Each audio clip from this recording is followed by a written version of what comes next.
استعمال کر لے نہیں، بلکہ اللہ کے محبوب صلی اللہ علیہ وسلم نے جب دور آیا تھا مکے کا، محبوب کو مکے کے اندر بھیجا، حال یہ تھا زمین میں بیٹی زندہ دفن کی جا رہی تھی۔ اللہ اکبر، آپ حیرت کی نگاہ سے دیکھیے، ایسے عالم میں محبوب کو ذمہ داری 4 بیٹیوں کی دی جا رہی ہے۔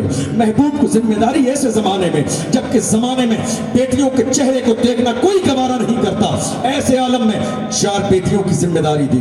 محبوب فاطمہ کی تربیت کرو، محبوب زینب کی تربیت کرو، محبوب ام کلثوم کی تربیت کرو، محبوب باضابطہ تم اپنی بیٹی رقیہ کی تربیت کرو، تاکہ زمانے کو پتہ چل جائے یہ بیٹیاں منحوس نہیں ہیں، چونکہ اللہ کے محبوب تربیت فرما رہی ہیں، یہ بیٹیاں بری نہیں ہیں، یہ بیٹیاں ذلت اور رسوائی کا سامان نہیں ہے۔ اللہ اکبر، مصطفیٰ جان رحمت صلی اللہ علیہ وسلم کا دور دیکھیے، جبکہ بیوہ کا حال یہ تھا کہ شوہر کے ساتھ ستی کر دیا جاتا، بیوہ کا حال یہ تھا کہ شوہر کے ساتھ زمین میں اس کو زندہ جلا دیا جاتا یا دفن کر دیا جاتا، حال یہ ہے۔ مگر ایسے عالم میں اللہ کے محبوب نے 25 سال کی عمر میں 40 سال کی خدیجۃ الکبریٰ رضی اللہ عنہا جو 2 شوہروں سے بیوہ ہے، ان سے نکاح کر کے پوری دنیا کو بتایا بیوہ منحوس نہیں ہے۔ مصطفیٰ نے نکاح فرما کے ام المومنین بنایا ہے، بیوہ منحوس نہیں ہے، اللہ کے محبوب نے نکاح فرمایا ہے۔ اور حال یہ ہے خدیجۃ الکبریٰ رضی اللہ تعالی عنہا کا کہ جب تک وہ حیات رہی، جب تک وہ زندہ رہی، میرے نبی نے زندگی میں کوئی دوسرا نکاح نہیں فرمایا۔ جب تک وہ زندہ رہی، جب تک وہ زندہ رہی، حیات رہی، میرے نبی نے کوئی دوسرا نکاح نہیں فرمایا۔ اور محبت کا حال یہ ہے، سبحان اللہ، میرے نبی نے مزاج یہ دیا، عورت کی شان یہ ہے کہ جب وہ دنیا میں رہے تو اس سے محبت کی جائے، اس کی قدر کی جائے، اس کا احترام کیا جائے، لیکن مرنے کے بعد اسے بھلانا نہیں ہے۔ بلکہ پیغمبر اعظم صلی اللہ علیہ وسلم کی زندگی کا حال یہ ہے کہ جب رسول پاک صلی اللہ علیہ وسلم کوئی بکری ذبح فرماتے تھے تو اپنے گھر میں گوشت بعد میں بنتا تھا، حضرت خدیجۃ الکبریٰ کی سہیلیوں کے گھر گوشت میرے نبی پہلے بھیجتے تھے تاکہ دنیا کو پتہ چل جائے بیویوں کا مقام یہ ہے۔ اللہ اکبر، آپ اندازہ لگائیے خدیجۃ الکبریٰ رضی اللہ تعالی عنہا کی پوری زندگی ہماری نگاہوں کے سامنے ہے۔ آپ دیکھو تو صحیح، جن کے دروازے پر حسن و شباب کی ملکائیں آرزویں ان کی دہلیز پہ لے کے موجود ہوں، لیکن 25 سال کی جوانی میں 40 سال کی عورت سے نکاح کر کے میرے نبی نے مکے والوں کو یہ پیغام دیا۔ اسلام کا یہ پیغام ہے کہ بیوہ کو منحوس نہ سمجھا جائے۔ آج ہمارے ہاں شادی کے موقع پر، بچوں کی پیدائش کے موقع پر، کسی بھی اچھے کام کے موقع پر ہم کسی بھی بیوہ کو قریب نہیں آنے دیتے ہیں، سہرے کو ہاتھ نہیں لگانے دیتے ہیں، کسی خوشی کے موقع پر ہاتھ نہیں لگانے دیتے۔ نہیں منحوس ہے، شوہر انتقال کر چکا ہے۔ بیوہ اگر منحوس ہوتی تو میرے نبی نکاح نہ فرماتے، بیوہ اگر منحوس ہوتی تو میرے نبی اپنے حجرے پاک میں نہ رکھتے۔ اللہ اکبر۔ اور اس کے بعد جس دور میں بیٹیوں کو ذلیل کیا جا رہا تھا، اللہ کے محبوب صلی اللہ علیہ وسلم نے بلال سے کہا، بلال جاؤ مدینے کی گلیوں میں اعلان کرو، اللہ کے محبوب کا مسجد نبوی میں خطاب ہونے والا ہے۔ سارے مسلمان مسجد نبوی میں جمع ہوئے۔ جمع ہونے کے بعد اللہ کے محبوب نے سنا تھا کہ بیٹیوں کو زمین میں دفن کیا جاتا ہے۔ اللہ کے محبوب نے ایک حدیث بیان فرمائی، میرے نبی نے فرمایا، من کن لہ ثلاث بنات فصبر علیہن وسقاہن وکساہن کن لہ حجابا من النار۔ میرے نبی نے فرمایا، مسلمانوں یاد رکھنا، اللہ نے جسے 3 بیٹیاں دی ہیں، ان بیٹیوں کی اچھی تربیت کرے، انہیں کھلائے، انہیں پلائے، ان کی طرف سے جو پریشانیاں ہو زندگی گزارنے میں انہیں برداشت کرے، اور اس کے بعد ان کا نکاح کر کے رخصت کر دے۔ میرے نبی فرماتے ہیں وہ باپ جنتی ہے۔ جس دور میں بیٹیوں کو منحوس سمجھا جاتا تھا، جس دور میں بیٹیوں کے چہرے کو کوئی دیکھنا نہیں چاہتا تھا، ایسے عالم میں میرے نبی نے فرمایا، اللہ نے جسے 3 بیٹیاں دی ہیں، کھلائے پلائے، عزت کرے، پرورش کرے، اور اس کے بعد انہیں رخصت کر دے، وہ باپ جنتی ہے۔ جب پیغمبر اعظم کی زبان سے یہ جملہ نکلا، مجمع میں بیٹھنے والے کچھ لوگ ایسے بھی تھے کہ جب وہ اسلام کے دامن سے وابستہ نہ تھے تو وہ اپنی بیٹی کو زمین میں دفن کر چکے تھے، پریشان ہیں، چیخیں نکل رہی ہیں، اس مجمع میں رو رہے ہیں۔ پیغمبر فرماتے ہیں، آخر تمہارے رونے کی وجہ کیا ہے؟ کہتے ہیں، یا رسول اللہ، جب ہم اسلام کے دامن سے وابستہ نہ تھے، جب ہم اسلام کے شہدائی نہ تھے، جب ہم آپ کے غلام نہ تھے، ایسے عالم میں ہم نے ان گنہگار ہاتھوں سے اپنی بیٹی کو زمین میں زندہ دفن کیا تھا۔ ہم جانتے نہ تھے بیٹیوں کا مقام کیا ہے، ہم تو بیٹیوں کو منحوس اور ذلت کا باعث سمجھتے تھے۔ میرے نبی کی آنکھوں میں آنسو آ گئے۔ میرے نبی نے فرمایا جس کو اللہ نے 2 بیٹیاں بھی اگر عطا فرمائی ہیں ان کے ساتھ بھی بہترین سلوک کر کے تربیت کر کے رخصت کر دے۔ اللہ اکبر۔ میرے نبی فرماتے ہیں وہ باپ بھی جنتی ہے۔ اور یاد رکھیے میرے نبی نے زبانی طور پر باضابطہ ممبر پہ کھڑے ہو کے یہ خطاب نہیں فرمایا کہ جس طرح موجودہ دور میں ممبر پر کچھ ہو رہا ہے اور ممبر کے بعد کچھ ہو رہا ہے۔ قرآن کہتا ہے یا ایھا الذین آمنوا لما تقولون ما لا تفعلون، اے ایمان والو وہ تم کہتے ہی کیوں ہو کہ جس پر تم خود عمل نہیں کر سکتے۔ پیغمبر کی زندگی کا انداز یہ نہیں ہے، صادق و مصدوق پیغمبر کی زندگی کا انداز یہ ہے۔ میرے نبی نے اعلان فرمایا بیٹیوں کی شان یہ ہے، بیٹیوں کا مقام یہ ہے۔ اور اس کے بعد حالت یہ تھی کہ جب حضرت خاتون جنت فاطمہ الزہرا تقیہ نقیہ زاہدہ عابدہ عالمہ معلمہ، اللہ اکبر، خاتون جنت کی شان یہ ہے کہ جب رسول اللہ کی بارگاہ میں وہ حاضر ہوتی تھی، میرے نبی کی بارگاہ میں اچھا نعرہ تکبیر، نعرہ تکبیر۔ علماء اہل سنت مفتی شمس الدین صاحب قبلہ نعرہ تکبیر، نعرہ رسالت۔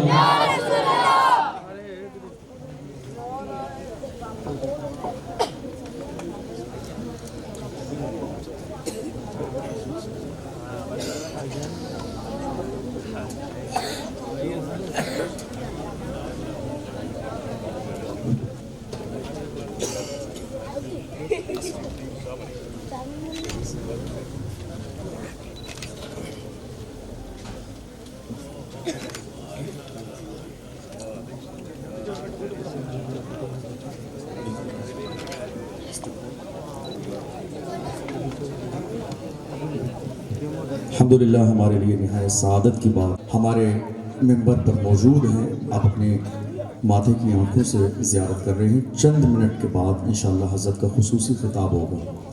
نہایت ادب اور احترام کے ساتھ بیٹھ جائیے۔ ہم نے یہ پلاننگ کی تھی کہ حضرت جیسے ہی اسٹیج پر آئیں گے بلا تاخیر حضرت کے سامنے مائک کریں گے۔ مولانا منور صاحب نے کہا آپ تھوڑی سی اور بات پوری کر دیجیے، میں نے کہا جیسا حکم۔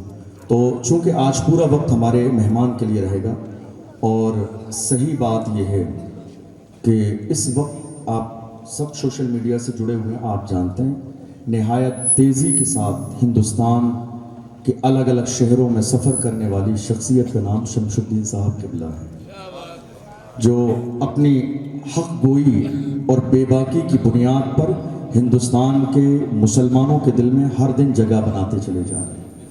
اور ہمیں بھی ابھی حضرت فرقہ آباد سے تشریف لائیں، اور یقین جانیے اس وقت میں ہمیں اسی طرح کے علماء کے بیانات کی ضرورت ہے۔ سمجھ رہے ہیں؟ ہاں، آپ جانتے ہیں کہ ہم لوگ کبھی مبالغہ نہیں کرتے، کبھی کسی کی جھوٹی خوشامد نہیں کرتے، جو اس لائق ہے ہم اسی کی تعریف کرتے ہیں۔ اور میں اپنے طور پر ایک بات کہتا ہوں ہمیشہ کہ لوگ 3 طرح کے ہوتے ہیں، اسی لیے چوتھا پوائنٹ ہی نہیں کیا میں نے۔ 3 طرح کے لوگ، میں جو میرا تجربہ، ایک وہ جو چاپلوسی کرتے بھی ہیں اور چاپلوسی کو پسند بھی کرتے ہیں، دوسروں کی چاپلوسی بھی کرتے ہیں اور پسند بھی کرتے ہیں۔ دوسرے وہ جو خود چاپلوسی تو نہیں کرتے، خوشامد تو نہیں کرتے کسی کی، لیکن اگر کوئی ان کی خوشامد کرے، چاپلوسی کرے تو بڑا اچھا لگتا ہے۔ اور تیسرے وہ لوگ جو نہ چاپلوسی کرتے ہیں اور نہ چاپلوسی کراتے ہیں۔ میں نے شمس الدین صاحب قبلہ کی تقریریں سننے کے بعد یہ اندازہ لگایا کہ حضرت آخری مرحلے میں ہیں، نہ چاپلوسی کرتے ہیں اور نہ چاپلوسی کسی سے کراتے ہیں، حق بیانی کے ساتھ الحمدللہ پورے ہندوستان میں مسلک اعلیٰ حضرت کا کام کر رہے ہیں۔ اور آج ہمیں اور ہمارے شہر کو اور بلکہ ہندوستان کے ہر شہر کو ایسے ہی بے باک خطبہ کی ضرورت ہے۔ حضرت کو بلانے کے لیے کمیٹی نے انتخاب کیا، میں انہیں مبارکباد پیش کرتا ہوں کہ آپ نے بہت اچھا انتخاب کیا، اور صرف ایک جلسے میں نہیں بلکہ کوشش کیجئے جتنے جلسے ہوں حضرت کو بار بار بلائیے، ضرورت ہے موجودہ دور کی۔ اللہ مفتی صاحب قبلہ کے سائے کو دراز فرمائے، صحت و سلامتی کے ساتھ لمبی زندگی عطا فرمائے۔ میں چند جملے کہہ کے اپنی بات کو مکمل کروں۔ اللہ کے محبوب صلی اللہ علیہ وسلم کا دور ہماری نگاہوں کے سامنے ہے کہ کس طرح کا ظلم کیا جا رہا تھا، اور ایسے عالم میں اللہ کے محبوب صلی اللہ علیہ وسلم نے عورتوں کے لیے، بیٹیوں کے لیے جو دور کے سامنے، پوری دنیا کے سامنے جو بات رکھی، میرے نبی نے فرمایا من کن لہو خلاف بنات فصبر علیہن وسقاہن وکساہن کن لہو حجابا من النار، کہ اللہ نے جس کو 3 بیٹیاں دی ہیں اچھے سے ان کی تربیت کرے، کھلائے پلائے، جو ان کی جو ہے ذات سے پرورش کرنے میں جو تکلیفیں پہنچیں انہیں برداشت کر لے، وہ باپ جنتی ہے۔ اور آپ یقین جانیے حضور نے اعلان بھی فرمایا، اور اعلان فرمانے کے بعد اللہ کے محبوب صلی اللہ علیہ وسلم نے عملی طور پر، پریکٹیکلی طور پر اللہ کے محبوب نے دنیا کے سامنے یہ ظاہر بھی کیا تاکہ دنیا کو پتہ چل جائے کہ بیٹیوں کا مقام کیا ہے۔ حدیث میں ہے اذا دخلت علی النبی صلی اللہ علیہ وسلم فقام الیہا فقبلها واجلسها فی مجلسہ، حدیث میں ہے اللہ کے محبوب کی محفل کی شان یہ ہے کہ جب رسول اللہ تشریف فرما ہے، سامنے سے خاتون جنت تشریف لاتی ہیں تو شان یہ ہے کہ میرے نبی خاتون جنت کے استقبال کے لیے اٹھ کے کھڑے ہو جاتے ہیں۔ مجھے بتاؤ ہے دنیا میں کوئی باپ ایسا؟ مجھے بتاؤ ہے کوئی اپنی بیٹیوں کو اتنی عزت دینے والا؟ فقام الیہا، میرے نبی ان کے احترام کے لیے کھڑے ہو جاتے ہیں۔ فقبلہا، میرے نبی پیشانی کو چومتے ہیں، حضرت خاتون جنت کے ہاتھ کو چومتے ہیں۔ واجلسہا فی مجلسہ، اور آپ اپنی جگہ پہ بٹھاتے ہیں۔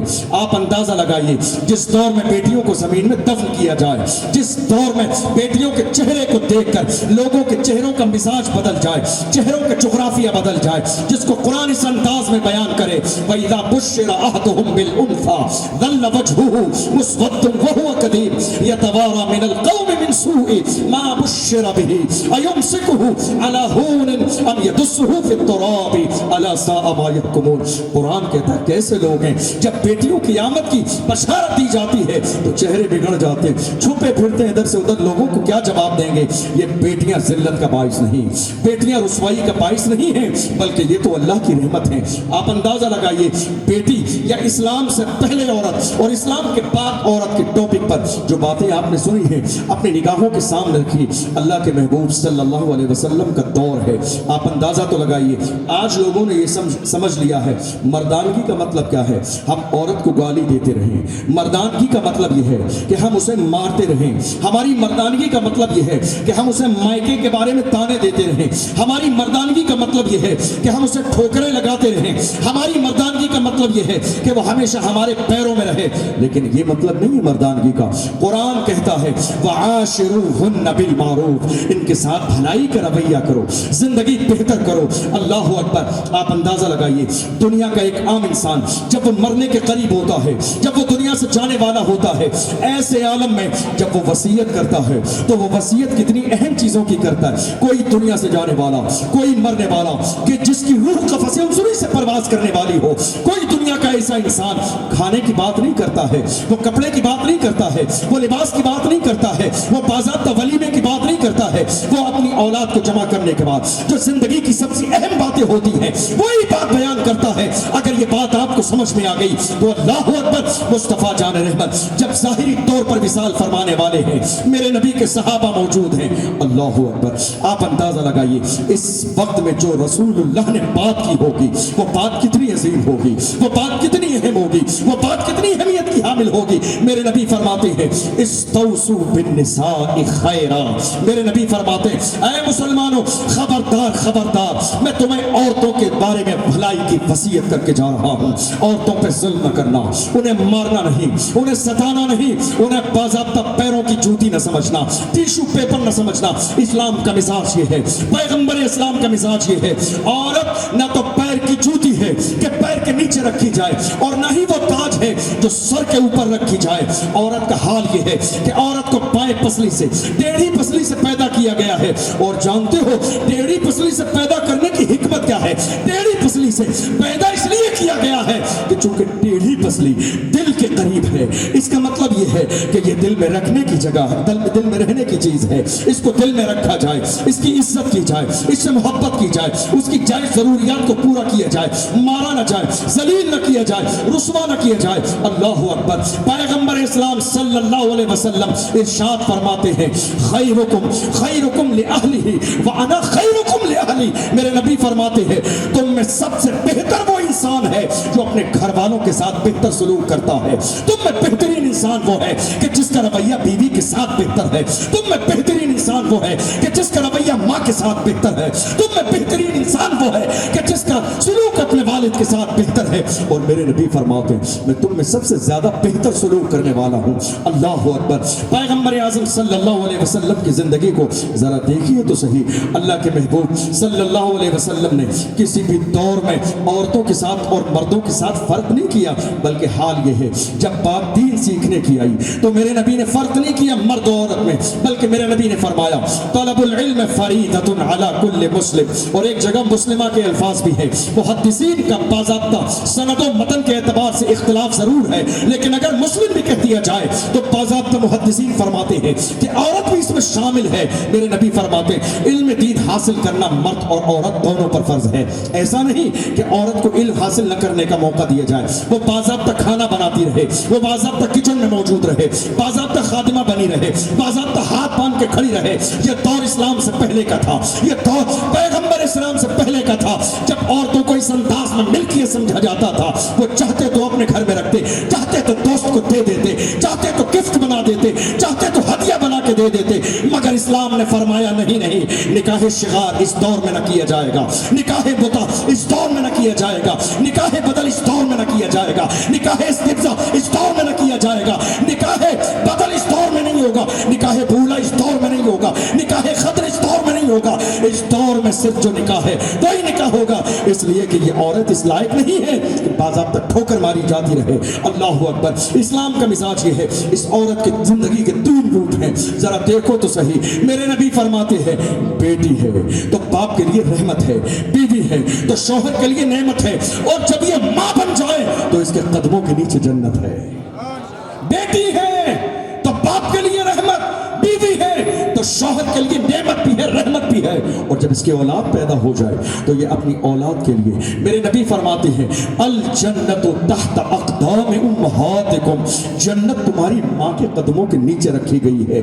آپ اندازہ تو لگائیے، دنیا یہ کہہ رہی ہے اسلام نے عورت کو عزت نہ دی، اسلام نے عورت کو ذلیل کیا، اسلام نے عورت کو رسوا کیا، اور آپ جانتے ہو کہ عورتوں کی عزت کی بات کرنے والے، سوشل میڈیا پر ہنگامہ مچانے والے جو عورت کی حمایت کی بات کرتے ہیں، وہ کہتے ہیں نہیں عورتوں کو آزادی دو۔ ہم ان سے کہتے ہیں کیسی آزادی چاہیے عورتوں کے لیے؟ تو کہتے ہیں نہیں عورتوں کی آزادی ہمیں اس انداز میں چاہیے، ہر روڈ پر ہمیں عورت ملے، ہر فیکٹری میں ہمیں عورت ملے، ہر جگہ ہمیں عورت ملے، بس کے اندر عورت ملے، ٹرین میں ہمیں عورت ملے، ہر آفس میں ہمیں عورت ملے، ہر کام میں ہمیں عورت ملے۔ ہم عورت کی آزادی کی بات کرتے ہیں، میں کہتا ہوں ظالم، تم عورت کی حمایت نہیں کرتے ہو، تمہیں اندازہ نہیں، بھیڑیے بیٹھے ہیں عورتوں کی عزت کو پامال کرنے۔ تم نے ہر دن میں نیوز پڑھنے والے ہو تو نیوز پڑھتے ہو، آج فلاں عورت کے ساتھ یہ سلوک ہوا، آج فلاں عورت کو مار دیا گیا، آج فلاں عورت کے ساتھ زنا کر دیا گیا۔ آخر یہ کیا ہے؟ تم یہ سمجھاؤ گے اسلام کیسا مقام دے؟ الحمدللہ اسلام نے ایسا مقام دیا، سبحان اللہ سبحان اللہ۔ تم سمجھ کیسے سکتے ہو کہ اسلام کس انداز میں اپنی عورتوں کو باضابطہ اٹینشن کا حکم دیتا ہے، اور اسلام کس انداز میں باضابطہ اپنی گھر کی عورتوں کو پروٹیکشن کا حکم دیتا ہے۔ اسلام نے باضابطہ توجہ کا حکم بھی دیا، اسلام نے باضابطہ حفاظت کا حکم بھی دیا۔ تمہیں اس بات کا اندازہ نہیں، تم نے تو باضابطہ ایک دن سال میں جو اپنی ماں سے بات نہ کریں، جو ماں کے قریب نہ جائیں، جو ماں کو کھانا نہ دیں، جو ان کی زندگی کو نہ سمجھیں، باضابطہ انہوں نے اپنی بوڑھی ماں کو 60 اور 70 سال کی ماں کو لے جا کے اولڈ ہاؤس میں چھوڑ دیا، اور وہ یہ سوچ رہی ہے ہماری ذمہ داری پوری ہو گئی۔ اور ایسے ہی لوگوں نے سال میں ایک دن مدرس ڈے کے نام سے بنا لیا، مدر ڈے۔ مجھے بتاؤ تو بھائی یہ کس نے بنایا؟ یہ کسی رسول اللہ کے غلام نے نہ بنایا، کسی عالم دین نے نہیں بنایا، کسی مفتی وقت نے نہیں بنایا، یہ انہوں نے بنایا جو اسلام کی تعلیمات جماعت سے آشنا نہیں، یہ انہوں نے بنایا جو اسلام کو پہچانتے نہیں۔ انہوں نے باضابطہ سال میں ایک دن بنا لیا مدر ڈے کے نام پر۔ مجھے بتاؤ، مدر ڈے کا مطلب ہوتا ہے ماں کا دن، کیا سال کے 365 دن میں ماں کا ایک دن ہے؟ ذرا فیصلہ تو کرو۔ جو عورتوں کی عزت کی بات کرتے ہیں، جو عورتوں کی پابندی کی بات کرتے ہیں، حقوق دلانے کی بات کرتے ہیں، ہمارے سامنے 2022 کے سارے مسائل موجود ہیں۔ عورتوں کی حمایت کی بات کرنے والے تب کہاں گئے تھے جب باضابطہ کرناٹک کی سرزمین پر مسکان سے حجاب چھینا جا رہا تھا؟ تب کہاں تھے؟ تب کسی کا بیان نہیں آیا، کبھی کسی نے سوشل میڈیا پہ بیان نہیں دیا، کبھی نے باضابطہ دنیا کے سامنے اپنے کسی بھی سوشل اکاؤنٹ پر ایک بیان جاری نہیں کیا کہ حجاب نہ چھینا جائے گا مسکان کا۔ تب کسی کو عورتوں کی عزت کا خیال نہیں آیا، تب کسی کو عورتوں کو باضابطہ پروٹیکشن فراہم کرنے کا خیال نہیں آیا۔ لیکن مسلمانوں کی عورتوں کو گھر سے نکالنے کی سب کو ذمہ داری ہے۔ الحمدللہ ہماری عورتیں عزت دار ہیں، پردے والی ہیں، سلامت ہے۔ قرآن نے جنہیں عزت والا کہا، قرآن نے جنہیں شان والا کہا، یہ تو تم نے بنایا۔ تم عورتوں کی عزت کی بات کرتے ہو جنہوں نے سال میں ایک دن ماں کے لیے خاص کر دیا۔ ایک دن مدر ڈے ہے، ایک دن فادر ڈے ہے، ایک دن ٹیچر ڈے ہے۔ مجھے بتاؤ تو صحیح، کیا یہ اسلام کا مزاج ہے؟ ہمارے یہاں سال میں ایک دن ماں کا دن نہیں ہے، ہر مہینہ ماں کا مہینہ ہے، ہر دن ماں کا دن ہے، ہر منٹ ماں کا منٹ ہے، ہر لمحہ ماں کا لمحہ ہے۔ اس لیے کہ میرے نبی فرماتے ہیں رضا الرب فی رضا الوالد وسخط الرب فی سخط الوالد۔ ماں باپ اگر راضی ہے تو خدا راضی ہے، ماں باپ ناراض ہے تو خدا ناراض ہے۔ اسلام عورتوں کی عزت کی بات کرتا ہے۔ عورتوں کو عزت ملی ہی اسلام آ جانے کے بعد ہے۔ عورتوں کو جو مقام ملا ہے وہ اسلام آ جانے کے بعد ملا ہے۔ اگر میں اس پر واقعات بیان کرنا شروع کروں تو بہت سارے واقعات بیوی کی شان میں بھی ہیں، عورتوں کی، بیٹیوں کی، ماں کی شان میں بھی ہیں، بے شمار۔ لیکن یاد رکھیے، اسلام پر انگلیاں اٹھانے والے، آپ کو معلوم ہے اس وقت دنیا میں سب سے تیزی سے پھیلنے والا مذہب اگر کوئی ہے تو وہ اسلام ہے۔ اور اس میں بھی اسلام قبول کرنے والے لوگوں میں بھی کون زیادہ ہیں؟ عورتیں زیادہ ہیں۔ اس لیے کہ جب وہ قرآن پڑھتی ہیں تو ان کو معلوم ہے، ایک شخص نے ایک عالم سے اعتراض کیا تھا، غور سے سنیے گا۔ ایک عالم سے کہا تھا کیا بات ہے کہ نبی اور رسول کا درجہ خدا نے صرف مردوں کو دیا، نبی اور رسول کا درجہ خدا نے صرف مردوں کو دیا، باضابطہ کسی عورت کو نبی نہ بنایا، کسی عورت کو رسول نہ بنایا، فرق کر دیا گیا۔ جملے کو نوٹ کیجئے گا۔ تو اس عالم دین نے مسکرا کے کہا تھا ہاں، خدا نے نبوت کا درجہ مرد کو عطا فرمایا، مرد باضابطہ نبی بنتے ہیں، مرد نبی بنتے ہیں، مرد رسول بنتے ہیں، مگر عورت کی شان کم نہیں ہے، مرد نبی بنتے ہیں، رسول بنتے ہیں۔ تو یہ عورت ہے جو نبی کو جنتی ہے، یہ عورت ہے جو رسول کو جنتی ہے۔ ایک عورت نے کہا تھا اسلام نے باضابطہ ایک مرد کے سامنے عورت کو مجبور کر دیا، اور قرآن میں کہا الرجال قوامون علی النساء، مرد حاکم ہیں عورتوں پر۔ اسلام نے ظلم کیا کہ ہمیں کسی کے سامنے تابع دار بنا دیا ہاتھ باندھ کر۔ تو ہمارے علماء نے باضابطہ مسکراتے ہوئے جواب دیا تھا تیرا شوہر ایک ہے، یہ بتا بیٹے کتنے ہیں تیرے پاس؟ کہا بیٹے 5 ہیں۔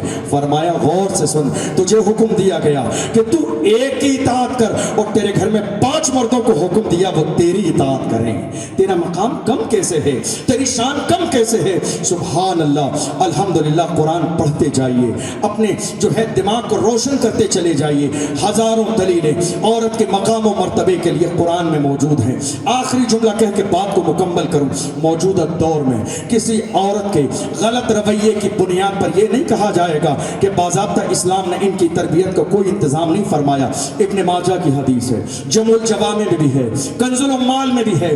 اللہ کے رسول صلی اللہ علیہ وسلم کی بارگاہ میں کچھ عورتیں آئیں جنہوں نے کہا ذهب الرجال بحدیثک یا رسول اللہ۔ ایک حدیث میں ہے غلبنا الرجال علیک یا رسول اللہ، یا رسول رسول اللہ یہاں پر روزانہ سننے کے لیے باتیں مرد آتے ہیں, ہمارے سننے کے لیے تو کوئی انتظام نہیں, ہم آپ سے کچھ نہیں سن سکتے, یا رسول اللہ ہمارے لیے انتظام فرما دیں.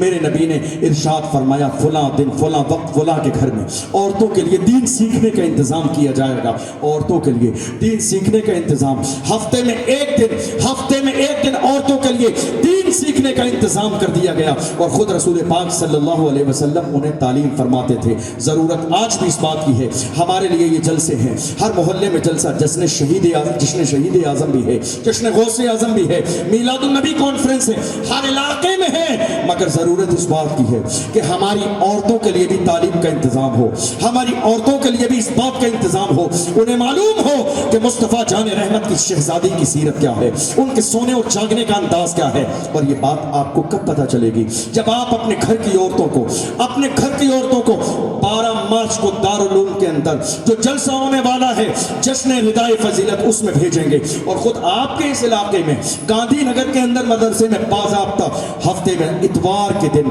باضابطہ ظہر سے لے کر عصر تک عورتوں کا اجتماع ہوتا ہے. بھیجیے اپنے گھر کی عورتوں کو, دور بھاگنے کی ضرورت نہیں ہے, گھر کی عورتوں کو وہاں بھیجیے. آپ گھر کی عورتوں کو بھیجیں گے, یقین جانیے جب ایک ماں دیندار ہو جائے گی, ایک ماں قرآن کی تعلیمات سے آشنا ہو جائے گی, ایک ماں کنیز فاطمہ بن جائے گی, تو آنے والی نسل میں کبھی کوئی محبت بن قاسم بن کے چمکے گا, تو کبھی کوئی طارق ابن زیاد بن کے چمکے گا, کوئی صلاح الدین ایوبی بن کر باضابطہ بیت المقدس کے سامنے فتح کا جھنڈا لے کے کھڑا ہو جائے گا اور دنیا کو کہے گا میری خاموشیوں سے تم کبھی دھوکہ نہ کھا جانا, محبت کی فضا میں بولنا ہم کو بھی آتا ہے, عزیزوں ہو چکے مایوس ہم دیوار زندہ سے, قفس کی تیلیوں کو توڑنا ہم کو بھی آتا. اپنی عورتوں کو ہفتے کے دن باضابطہ انتظام ہے اس علاقے میں.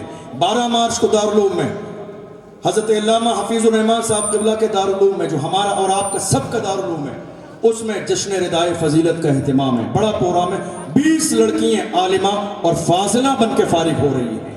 اور آپ کے اپنے اس محلے میں ہر ہفتے عورتوں کی تعلیمات کے لیے انتظام کیا گیا ہے, جہاں عالمہ باہر سے بھی آتی ہیں, دارالعلوم سے بھی آتی ہیں, مبلغات بھی آتی ہیں. آپ کی ذمہ داری یہ ہے کہ جس طرح آپ اپنے بچوں کو 6 بجے سردی میں انگلی پکڑ کے اسکول چھوڑنے جاتے ہیں, ہفتے میں ایک بار اپنی بہن اور بیٹیوں کو پردے کے ساتھ مدرسے میں بھی لے کر بھی آیا کریں اور لے کر جایا بھی کریں, اور یہ کوشش کیا کریں کہ ہماری بیٹیوں کو اور ہماری ماں اور بہنوں کو سیرت خاتون جنت کا علم ہو جائے, تو سبحان اللہ ہماری دنیا بھی کامیاب ہو جائے, ہماری آخرت بھی کامیاب ہو جائے. اللہ کی بارگاہ میں دعا ہے, قصداً سیون کوئی سبقت لسانی کی بنیاد پر خطا ہوئی, اللہ اپنے محبوب کے صدقے میں معاف فرمائے. استغفر اللہ ربی من کل ذنب واتوب الیہ.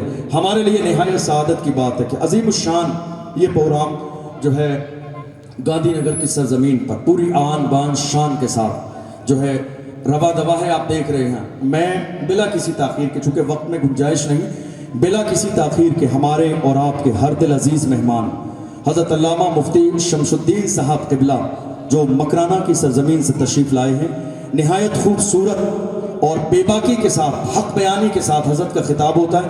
آپ سب کی محبتوں کے بیچ میں ادب کے ساتھ, احترام کے ساتھ حضرت کی بارگاہ میں جو ہے گزارش کروں گا کہ حضرت ہم سب کے قلوب کو منور و مجلہ فرمائیں, اور ناصحانہ خطاب سے ہم سب کو جو ہے مصطفیٰ جان رحمت صلی اللہ علیہ وسلم کی سیرت کے مختلف گوشوں پر روشنی ڈالیں. آئیے اپنے مہمان کا استقبال نہایت گرم جوشی کے ساتھ اپنے ہاتھوں کو فضاؤں میں لہرا کر کریں.